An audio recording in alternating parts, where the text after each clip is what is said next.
స్టూడియన్ APTS news channel. ఈ రోజు ముఖ్యమైన వార్తలను మీకోసం అందిస్తున్నాం.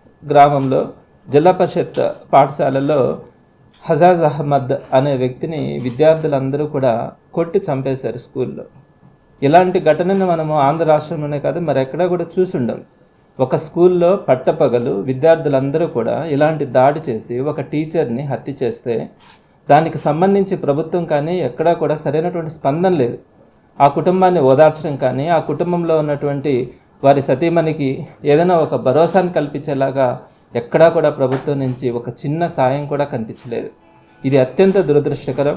మొట్టమొదటిగా ఆయన మృతికి నేను సంతాపాన్ని తెలియచేస్తూ వారి కుటుంబానికి ఆ మనోధైర్యం ఇవ్వాలని భగవంతుని ప్రార్థిస్తూ ఉన్నాను. తప్పకుండా ప్రభుత్వాన్ని కూడా డిమాండ్ చేస్తూ ఉన్నాను. ఆ కుటుంబ సభ్యులకి అంటే ఆయన సతీమణికి ప్రభుత్వ ఉద్యోగం ఇవ్వడంతో పాటు భవిష్యత్తులో ఇలాంటి కార్యక్రమాలు ఎక్కడా కూడా జరగకుండా కఠినమైనటువంటి చర్యలు తీసుకోవాలని ప్రభుత్వాన్ని డిమాండ్ చేస్తూ ఉన్నాను.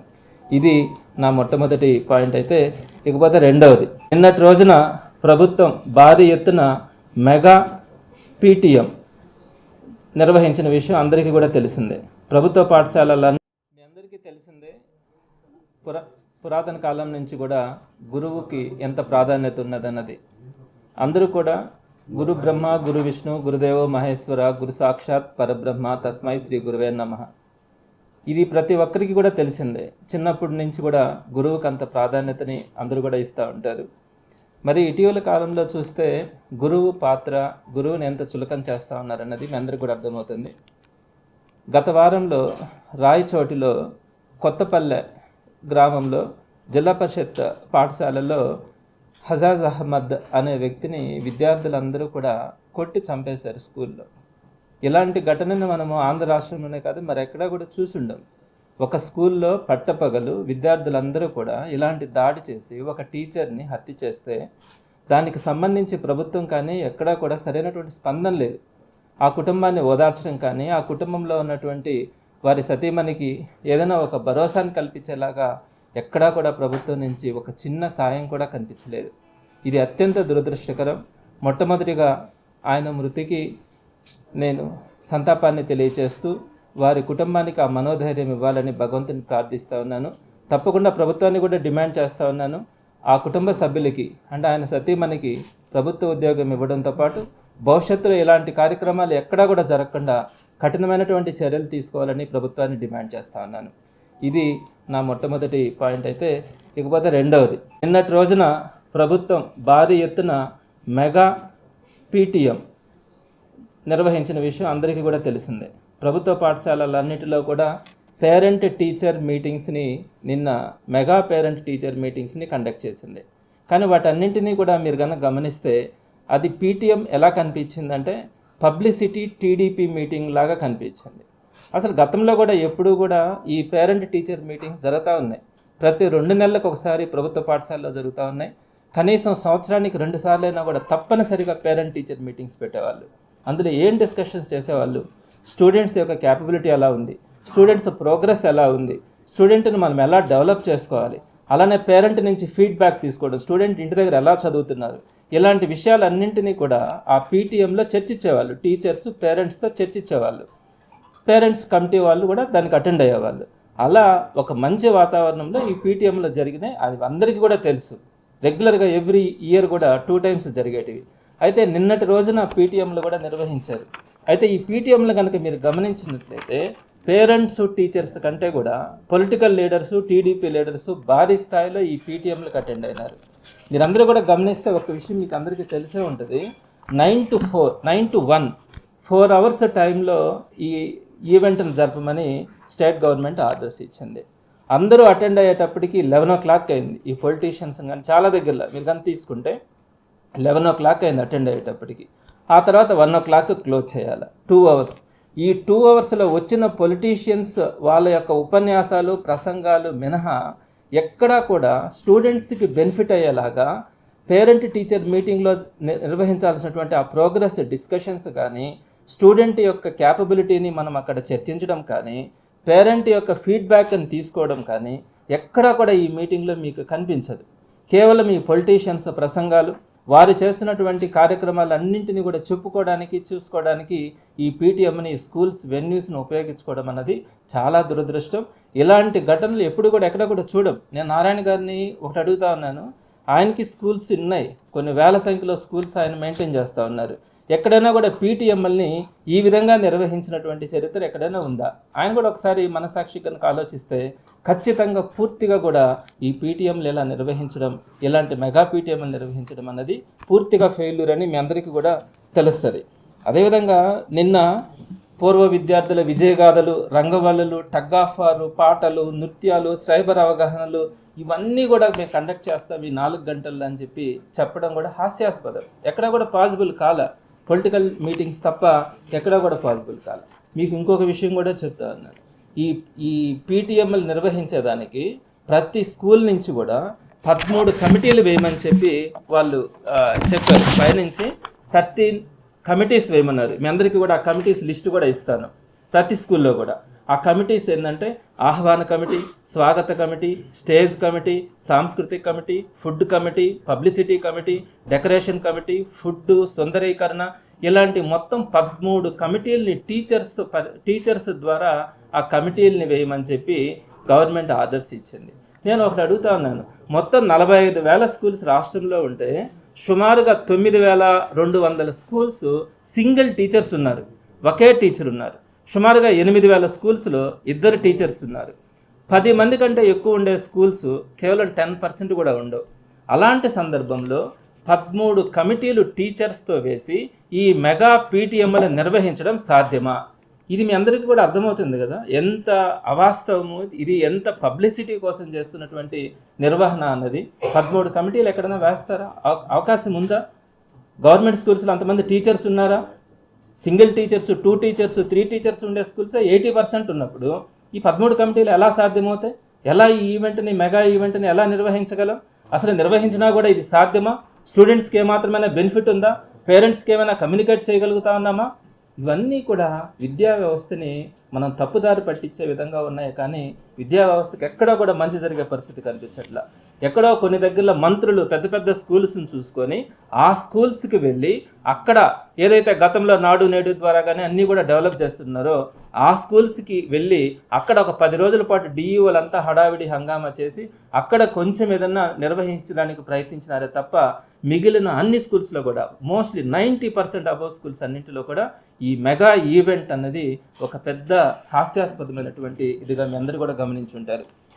ఇంకొక విషయం కూడా చెప్తా ఉన్నాను, 9 to 1 ప్రోగ్రామ్ చేసేదానికి ఒక మినిట్ టు మినిట్ ప్రోగ్రామ్ ఒకటి ఇచ్చారు. మీ అందరికీ ఈ కాపీని కూడా 2వ కాపీగా మీకు ఇస్తాను. అంటే నిమిషానికి కూడా 9 o'clockకి వచ్చినప్పుడు ఏ విధంగా ప్రోగ్రామ్ని కండక్ట్ చేయాలన్నది మినిట్ టు మినిట్ ప్రోగ్రామ్ ఇచ్చారు 91లో. అంటే మామూలుగా పెట్టిందే డిసెంబర్లో ప్రోగ్రామ్ని. ఈ డిసెంబర్లో మోస్ట్లీ గవర్నమెంట్ స్కూల్స్లో చదువుతున్నటువంటి పిల్లల తల్లిదండ్రులు అందరూ కూడా పనులు ఎక్కువగా ఉంటాయి. 9 గంటలకి వర్కింగ్ డే రోజు అన్నది ఎవరికి కూడా సాధ్యం కాదు రావడానికి. ఇలా ఇచ్చి 9:10 కల్లా టీచర్స్కి ఏం చెప్పారంటే మొత్తం పొలిటీషియన్స్ కానీ లోకల్గా ఉండేటువంటి లీడర్స్ అందరూ వచ్చిన తర్వాత ఈ ఆహ్వాన కమిటీ ఆ ఫొటోస్ తీసి 9:10 కల్లా అప్లోడ్ చేయమన్నారు. ఎక్కడైనా సాధ్యమవుతుందా? ఇంటర్నేషనల్ స్టాండర్డ్స్లో జరిగేటువంటి మీటింగ్స్లో కూడా 9 o'clockకి మీటింగ్ అంటే 9:10 కల్లా అంత సెటరేట్ కావడం అనేది సాధ్యం కాదు.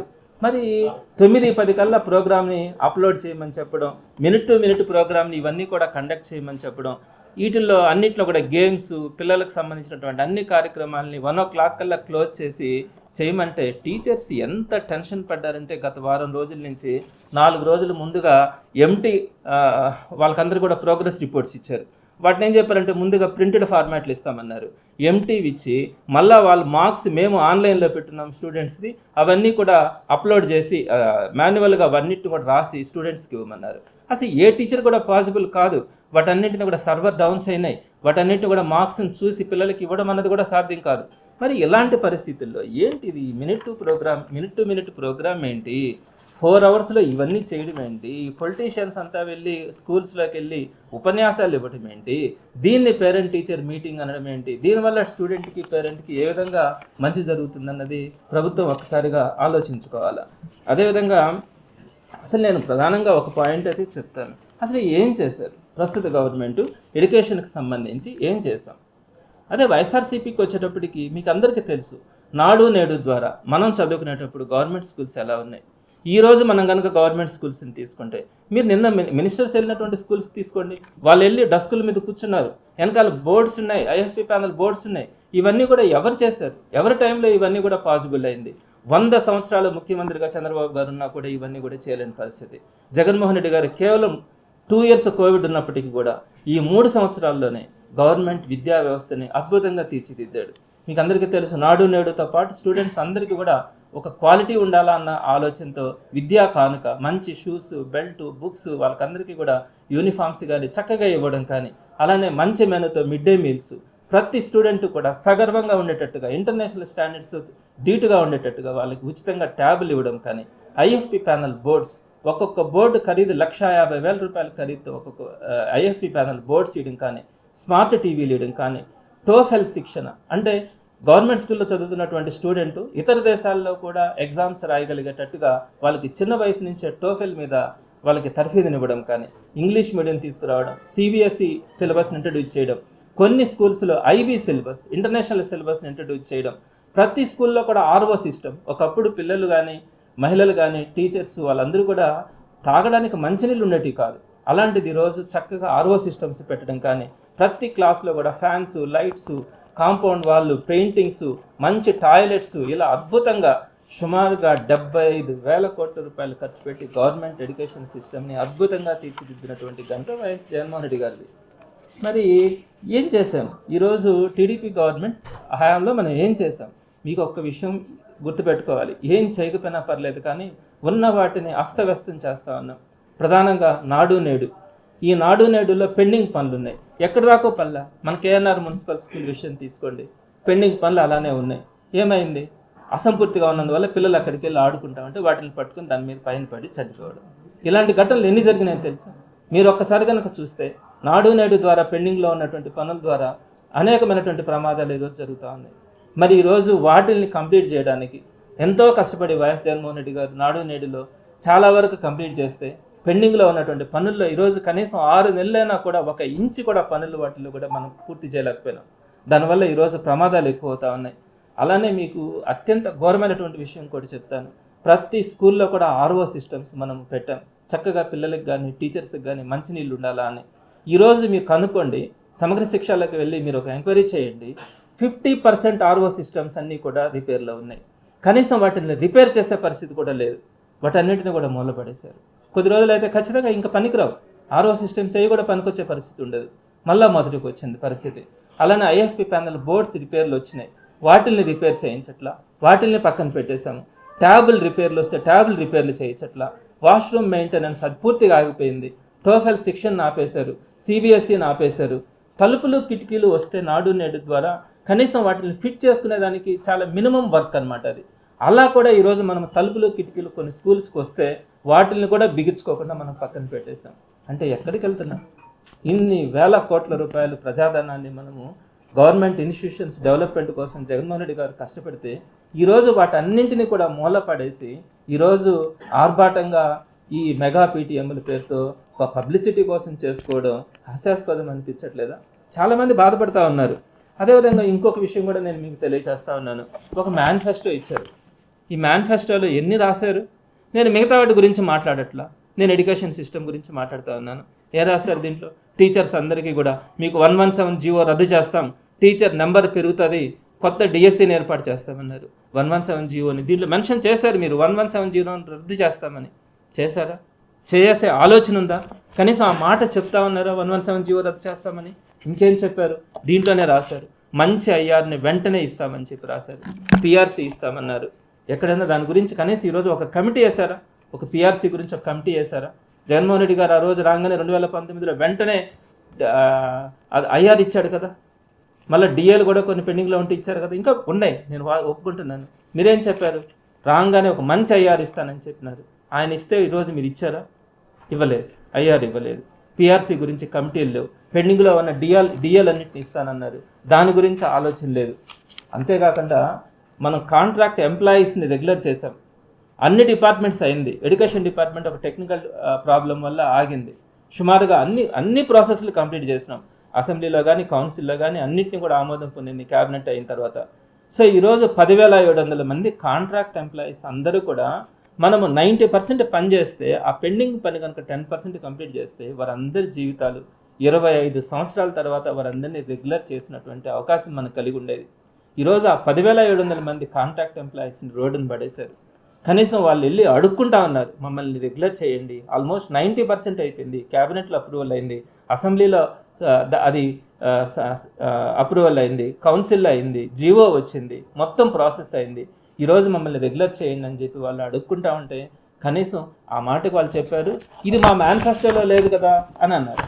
మేనిఫెస్టోలో ఉండేటివన్నీ ఏదో వాళ్ళు ఏదో చేసినట్టు, ఇది మేనిఫెస్టోలో ఉండేదేంటి? ప్రాసెస్ అంతా అయిపోయిన తర్వాత మీరు కంప్లీట్ చేయకుండా ఈరోజు ఆ 10,700 కుటుంబాలకి మీరు ఏం సమాధానం చెప్పగలుగుతా ఉన్నారు? సో అదేవిధంగా హై స్కూల్ ప్లస్లను నిర్వీర్యం చేస్తూ ఉన్నారు. హై స్కూల్ ప్లస్లు అంటే మీ అందరికీ కూడా తెలిసి ఉంటుంది. ఈ రూరల్ ఏరియాస్లో ఉన్నటువంటి పేద పిల్లలందరూ కూడా కాలేజ్ ఎడ్యుకేషన్కి ఇబ్బంది లేకుండా హై స్కూల్ ప్లస్ని మండలానికి 2 హై స్కూల్స్ని తీసుకొని అందులోనే జూనియర్ ఇంటర్ సీనియర్ ఇంటర్ని కూడా ఇంటర్మీడియట్ ఎడ్యుకేషన్ని తీసుకురావడానికి హై స్కూల్ ప్లస్ ఇంట్రడ్యూస్ చేశారు. అయితే ఈరోజు హై స్కూల్ ప్లస్ని నిర్వీర్యం చేస్తూ ఉన్నారు. దాంట్లో అంతా కూడా పీజీటీలను కనుక ఉండే వాళ్ళని చక్కగా కనుక ఏర్పాటు చేస్తే ఆ హై స్కూల్ ప్లస్లు కనుక బలోపేతం అయితే రూరల్ ఎడ్యుకేషన్ అంతా కూడా ఇంటర్మీడియట్ వరకు అందరూ కూడా చక్కగా వారి పరిసర ప్రాంతాల్లోనే ఎడ్యుకేషన్ కంప్లీట్ చేసుకుందానికి అవకాశం ఉంటుంది. ఈరోజు హై స్కూల్ ప్లస్లు నిర్వీర్యం చేస్తున్నారు. ఇంకోటి ఏం చెప్పారు, పిఆర్సీ గురించి కూడా మీరు చెప్పారు, ఓల్డ్ పిఆర్సీ లేదా దానికి సమానంగా ఒక పిఆర్సీని తీసుకొని వస్తామని. అసలు ఇప్పుడు ఏ పిఆర్సీ ఉందో అర్థం కావట్లే. జీపీఎస్ ఓల్డ్ పెన్షన్ స్కీమ్ని తీసుకొని వస్తామని చెప్పారు. అంటే ఇంతకుముందు న్యూ పెన్షన్ స్కీమ్ ఉండేది, లాస్ట్ గవర్నమెంట్ జీపీఎస్ని తీసుకొని వచ్చింది, వీళ్ళేమో ఓపీఎస్ని తీసుకొని వస్తామన్నారు. కనీసం ఈరోజు దానికి సంబంధించి కూడా ఈ ఓపీఎస్కి సంబంధించి మేము ఏ విధంగా తీసుకోబోతా ఉన్నాం, లేకుంటే దాని గురించి కార్యాచరణ ఏంటి అన్నదేం చెప్పలేదు. ఆ రోజు ఎంప్లాయీస్ అందరినీ కూడా మభ్య పెట్టారు, మీకెందుకు మేము ఓల్డ్ పెన్షన్ స్కీమ్ అని తీసుకొస్తామని. పవన్ కళ్యాణ్ గారు కూడా హామీ ఇచ్చారు అదే విషయం మీద, కానీ ఈరోజు దాని గురించి ఎక్కడ కూడా ప్రస్తావన లేదు. వీటన్నిటికంటే కూడా ప్రధానమైనటువంటి విషయం ఫీజు రియంబర్స్మెంట్. పేదల అందరూ కూడా ఈ ఫీజు రియంబర్స్మెంట్ ద్వారా ఉన్నత చదువులు చదువుకుంటా ఉంటే ఈరోజు సుమారుగా 47 లక్షల మంది పిల్లలు కోర్సులు కంప్లీట్ చేసినారు. 3,000 కోట్ల రూపాయలు పెండింగ్ ఉంది. ఆ 3,000 కోట్ల రూపాయలు కనీసం మేము ఇస్తాము, మీరు సర్టిఫికేట్స్ ఇవ్వండి అని కూడా ఇన్స్టిట్యూషన్స్కి చెప్పలేకపోతా ఉన్నారు. అసలు ఎప్పుడు ఇస్తామో చెప్పరు. అదే జగన్మోహన్ రెడ్డి గారు, చంద్రబాబు నాయుడు గారు సుమారుగా 2,000 కోట్ల రూపాయలు ఆ రోజు ఈ ఫీజు రియంబర్స్మెంట్ పెండింగ్ ఉంటే సింగిల్ డేలో ఆ 2,000 కోట్ల రూపాయలు శాంక్షన్ చేసినటువంటి ఘనత జగన్మోహన్ రెడ్డి గారిది. తెలుగుదేశం గవర్నమెంట్లో ఉన్నటువంటి ఫీజు రియంబర్స్మెంట్ పెండింగ్స్ అన్నింటినీ కూడా ఆ 2,000 క్రోర్స్ని రిలీజ్ చేస్తున్నారు. ఈరోజు సుమారుగా 3,000 క్రోర్స్ అంటున్నారు, లేదా 2,500 నుంచి 3,000 క్రోర్స్ మధ్యలో కూడా ఉండొచ్చు. నెంబర్ పెరిగింది కాబట్టి, ఫీజులు పెరిగినాయి, పూర్తి ఫీజు రియంబర్స్మెంట్ ఉంది కాబట్టి. మరి ఆ 47 లక్షల మంది పిల్లలు ఈరోజు కోర్స్ అయిపోయింది, సర్టిఫికేట్లు తెచ్చుకోలేక, తర్వాత ఉన్నతమైనటువంటి చదువులు చదువుకునేదానికి అవకాశం లేక ఎంత ఇబ్బంది పడుతూ ఉన్నారో మీరందరూ కూడా రోడ్డు మీదకి వస్తే తెలుగుదేశం నాయకులకు కూడా అర్థమవుతుంది. వారందరికీ ఏం సమాధానం చెప్తారు? ఫీజు రియంబర్స్మెంట్ పెండింగ్స్ ఇవ్వకుండా ఈరోజు పిల్లల్ని అలా రోడ్డును పడేయడం. అలానే తల్లికి వందనం, అమ్మఒడి కింద ప్రతి బిడ్డకి మనం 15,000 రూపాయలు గవర్నమెంట్ లాస్ట్ టైం ఇస్తూ ఉంటే ఎంతమంది బిడ్డలు ఉంటే అన్ని 15,000. మీ అందరికీ కూడా తెలిసిందే, నీకు 15,000, నీకు 15,000, నీకు 15,000. ఈరోజు అత్యంత పాపులర్ అయినటువంటి పదం. అలా చెప్పి పేదలని మభ్యపెట్టి 84 లక్షల మంది పిల్లలకు సంబంధించి తల్లికి వందనం 15,000 రూపాయలు ఇస్తానని చెప్పి ఈరోజు కనీసం ఒక్క బిడ్డకు కూడా ఇవ్వకుండా మీరు ఇస్తారన్న ఆశతో చాలామంది ప్రైవేట్ స్కూల్స్లో కానీ లేదనుకుంటే కొంత డబ్బులు వస్తాయి ఈ పిల్లల్ని చదివించుకుంటామని అప్పో చేసినటువంటి ఆ తల్లిదండ్రులు ఈరోజు అందరూ కూడా ఏడుస్తూ ఉన్నారు. గతంలో ఆ 15,000 రూపాయలన్నా వచ్చేది, అది రావట్లేదు అని. మరి ఈరోజు ఆ పేదల పరిస్థితి ఏంటి? వాళ్ళ మొహాలు చూడగలరా? వాళ్ళంతా బాధలు పడుతుందని మీకు అర్థమవుతుందా? మీరు మంత్రులు కానీ ఎమ్మెల్యేలు కానీ లేకుంటే పైన ఉన్నటువంటి మీరు అందరూ అధికారులు అంతా కూడా ఏసీ రూమ్స్లో కూర్చొని చూస్తూ ఉన్నారు, కానీ ఇక్కడికి వచ్చి స్లమ్ ఏరియాస్లో ఒకసారి కదిలించి చూడండి, కన్నీళ్ళు వస్తూ ఉన్నాయి ప్రతి ఒక్కరికి కూడా. ఒక్క పథకం కానీ లేదు, ఒక్క ఆదరణ లేదు, ఏ విధంగా కూడా ఆదుకునే పరిస్థితి కనిపించట్లేదు. అలానే నిరుద్యోగ భృతి సుమారుగా 20 లక్షల మందికి నిరుద్యోగ భృతి ఇస్తానని చెప్పారు. దాని గురించి అసలు ఎక్కడ కూడా ఆలోచన కూడా చేయట్లేదు, ఇస్తామనే మాట కూడా చెప్పట్లేదు. వీరందరూ ఆశపడి మీకు ఓట్లేస్తే వారందరినీ ఈరోజు నట్టేట ముంచి మీరు చేస్తున్నది ఏంటి? అదేవిధంగా ఇప్పుడు అన్నీ కూడా డైవర్షన్ పాలిటిక్స్. ఏదైనా ఒక ఇష్యూ మాట్లాడతారనుకుంటే ఇంకొక ఇష్యూని తీసుకురావడం.